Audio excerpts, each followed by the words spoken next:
What happened during the Siege of Dubrovnik? What really happened during the Siege of Dubrovnik?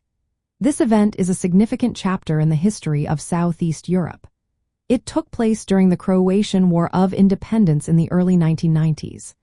This conflict arose from the breakup of Yugoslavia, and Dubrovnik, a UNESCO World Heritage Site, became a focal point due to its cultural importance and strategic coastal location.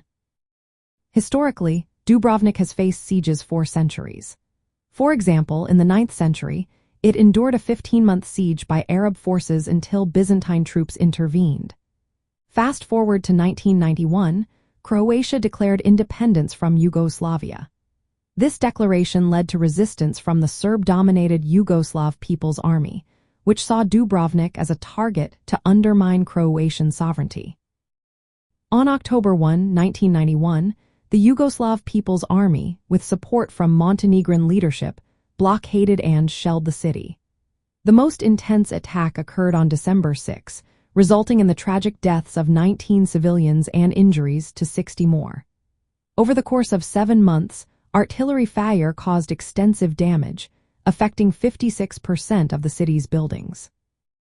The medieval structures within the UNESCO-protected Old Town were particularly hard hit, suffering 650 direct hits. The human cost was also severe. The Croatian Red Cross reported 114 civilian deaths, including notable cultural figures like poet Milan Milišić. Initially, international media focused more on the architectural damage rather than the human suffering, which drew criticism from various quarters. The siege finally ended in May 1990, to when Croatian forces lifted the blockade, but sporadic attacks continued until 1995. After the conflict, efforts to rebuild prioritized restoring Dubrovnik's UNESCO-listed heritage.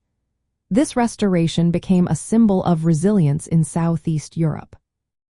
The sieges of Dubrovnik, both in medieval times and during the modern conflict, reflected the region's ongoing struggle to defend its cultural identity. The events of 1991 highlight the challenges faced in preserving shared heritage amid political fragmentation in the post-Yugoslavic landscape. Understanding these historical events is essential for current heritage conservation strategies in Southeast Europe.